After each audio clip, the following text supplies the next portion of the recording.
Manumalyang Tony, bukod sa Manumalyang Flood Control Project at issue sa Confidential Funds ni Vice President Sara Duterte, sisilipin din ni Ombudsman Jesus Crispin Remulla ang kontrobersya sa Pharmaly, isang kumpanya na nakakuha ng bilyon-bilyong pisong kontrata mula sa TBM Procurement Service para mag-supply ng medical supplies noong katagtagan. Yan, teka lang, huwag natin bilisan masyado mga friend, basta yung reporter, normal tayo.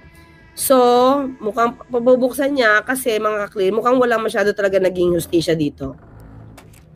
Kasi umamin na dito mga ka-clear, umamin na dito, okay dito tayo, umamin dito si Secretary Duque na ang nag-utos na dalhin yung pera, yung pondo, kumaga doon idiretso sa PSDBM, at ang PSDBM at that time ay hawak ni Christopher Lau. At si Christopher Lau ay tao ni Christopher ni Bongo. Diba? Yan din yung Christopher Lau na nasabit doon sa frigate. Yung may sulat-sulat na, di ba, tinutunan ng mga admiral na ayaw namin yan, ayaw namin yung sa galing sa South Korea. Di ba? Ayaw nila yon. Pinilit yun, menote yun. At ang sabi, hindi tayo nagkakamali, Secretary Lorenza, nagaling yung note from Bongo. Nagkabistuhan. Dininay ni Bongo.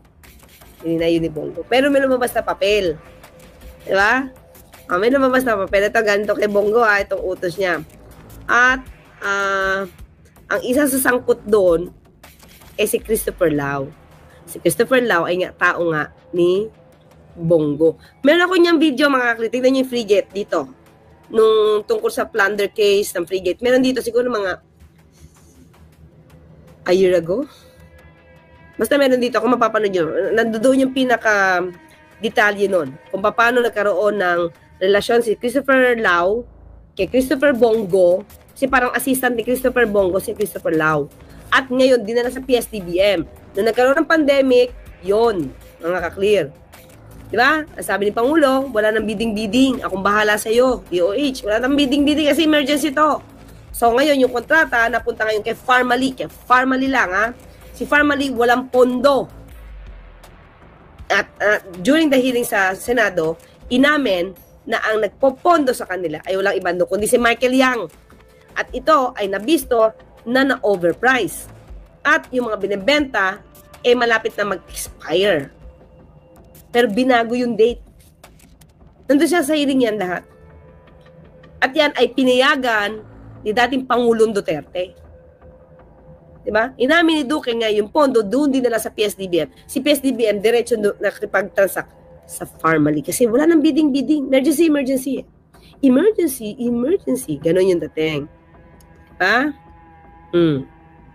So, let's see mga clear. Pakinggan natin. Ng COVID-19 pandemic, kasunod nito ng panawagan ni dating Senador Richard Gordon na muling balikan ng bagong ombudsman ang nasabing kaso na unang siniyasat ng Senate Blue Ribbon Committee ilang taon na nakakalipas.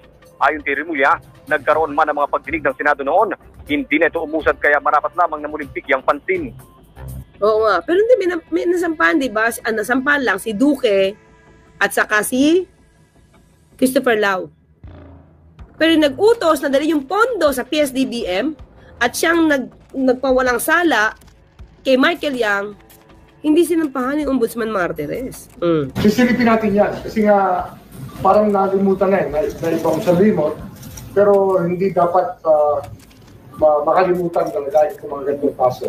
Kasi alam natin, mabigat ang alingaw-ngaw at marami nagsasabi na may nangyari na masama doon. Iginit din ng bagong ombudsman na posibleng masangkot sa investigasyon maging ang mga matataas na opisyal mula sa nakaraang administrasyon ni Pangulong Rodrigo Duterte. Depende yan sa mga ebidensyang madidiskubre. Yan ang balita. Ito ha. Kaya, ipakita ko sa inyo ha para meron tayong resibo.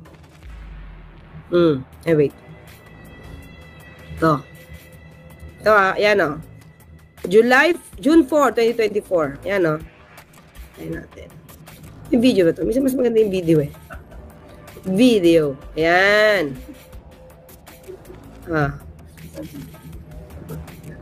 Wait Ano sabi? It's just so wrong. Magarong. Magarong. Wow. Ayos Sige, bilisan natin ito mga clear Former Health Secretary Francisco Duque reveals the controversial fund transfer from the DOH to the procurement arm of the Budget Department, which led to the Formally scandal, was authorized by then-President Rodrigo Duterte. That admission has revived calls to hold Duterte accountable. Former Senator Richard Gordon, who took the lead on the Senate probe, says the corruption wouldn't have happened without Duterte's go signal. The Blue Ribbon Committee report accused Duterte of complicity in what it called one of the biggest plunders in Philippine history. But the ombudsman says otherwise. Gordon insists there's enough evidence to charge the former president. O, di ba? Ombudsman noon, si Martires. Paano ang sa kakasuhan niya? Pali ko, naninervous na yung mga tao involved dyan. Because bukod doon sa mga problema nila sa ICC, ito ang pinakamalaking kaso ng, it is the case of the century, the corruption of the century. They had the temerity to try and steal money from the people of this country at that time. This is the height of evil. And who perpetrated it? Who perpetrated it? It is the president who is now accused of killing so many people. He is an embarrassment to the country. As for Duque, Gordon says he can turn into a state witness should Duterte be investigated by the ombudsman for his role. Yun pala gusto niya mag-state witness. Alam mo kung mga aklis, sa totoo lang, ako. For me. Ito si Duque talaga sumunod lang eh. Sumunod lang siya talaga. Kasi lagi sinasabi ni dating Pangulong Duterte, sagot ko yan. Huwag na magpabidding, huwag na procurement, huwag na pabidding yan, sagot ko yan. Tapos, ang kinasuhan lang ni Ombudsman Martires, si Duque. Willing siya to turn into state witness, oh. Kasi ituturo naman niya talaga na si Duterte ang gumawa. Ngayon, paano to? Hindi makakailangang korupsyon dito. Namayagpag talaga yung korupsyon noon. In the scandal. Should Duterte, as for Duque, Gordon says he can turn into a state witness should Duterte be investigated by the ombudsman for his role in the scandal. I was hesitant to charge Secretary Duque, principally because he was a prisoner of the president. He was a he was just a prisoner, servant, slave. Although you can see that eventually he collapsed and he allowed himself to pass on the money to PSD. Instead kasi siguro siya magbitaw, nakita niya ng kalakaran, tuloy-tuloy pa rin siya. Kaya nga hindi siya tinatanggal, di ba? Ang dami na nagsasabi na pag-resignin niyan. Hindi siya pinag-resign ni dating Pangulong Duterte. Kasi siya yung ginawang di ba? Ginawa siyang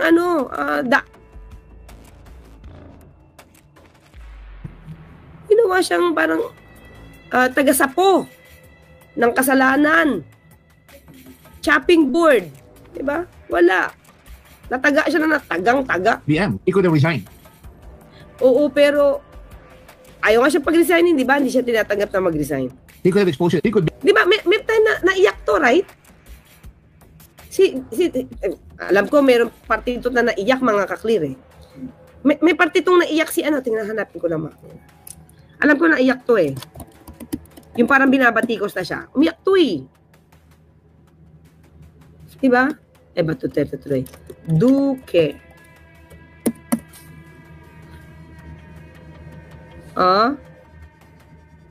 Ito.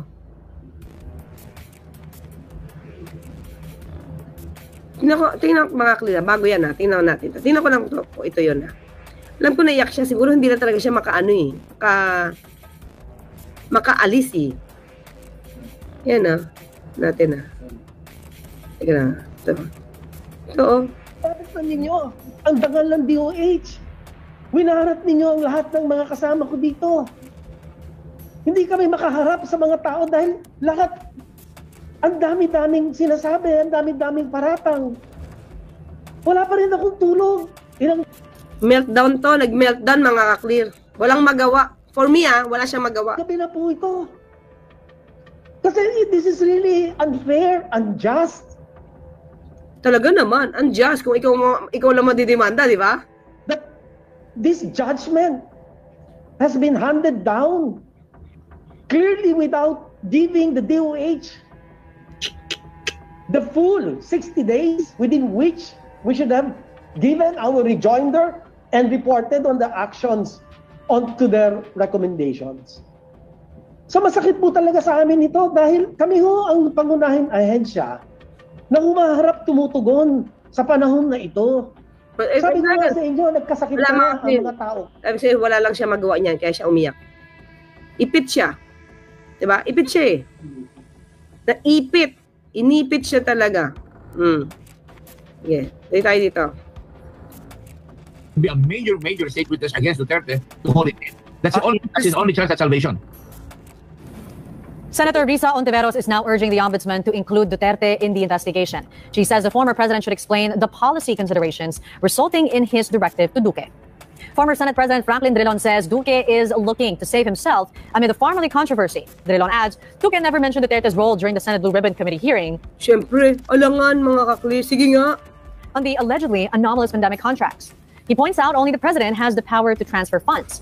The former Senate leader also reveals members of the Senate majority bloc at that time did not sign the Blue Ribbon Committee report because there was no mention of Duterte. Anyway. So yun na mga kakli ha. Ito. Pakita ko sa iyo ha. Saan na ba tayo? Okay, teka lang. Balikan natin si Ombudsman. Tapos may babalikan tayong kwento. Kumpirmado, sigurado. Dito, ang Radyo Patrol. Ito mga klira. Kaya talagang kung ikaw yung Secretary of Health dun, kumapit din sa pwesto kasi si Duque. Pero tingnan nyo ito mga klira. Kaya tingin ko talaga merong dapat na mabuksan dito. Not for anything else. Hindi dahil sa Duterte.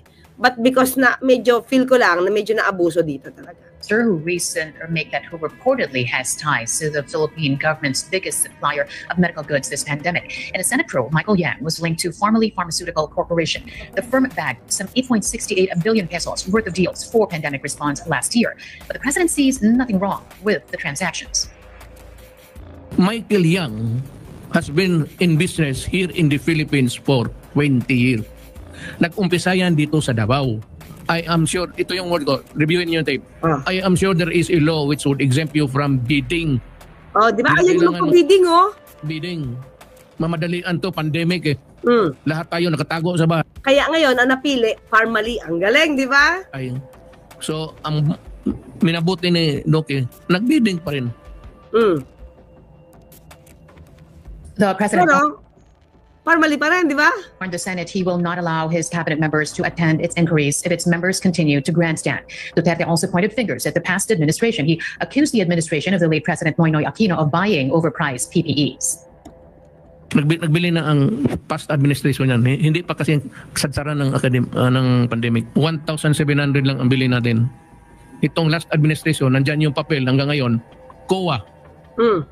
Hindi kayo nagtaka? Nanong administrasyon, nung dumaan, nagbili 3,500. President Duterte also tells the Commission on Audit not to release the preliminary results of their audits of government agencies to the media. Duterte says this disrupts the work of his cabinet members. The president also claims many COA employees have been charged for bribery and for falsifying documents. Don't you publish the number of criminal cases filed against employees of the auditing office, itong General Auditing Office? O tinan mo ngayon, yung COA na talaga ang sinampahan. Alam mo na, the style, para manakot, para hindi kumilos. Ito. Okay, mga clear, ito pa.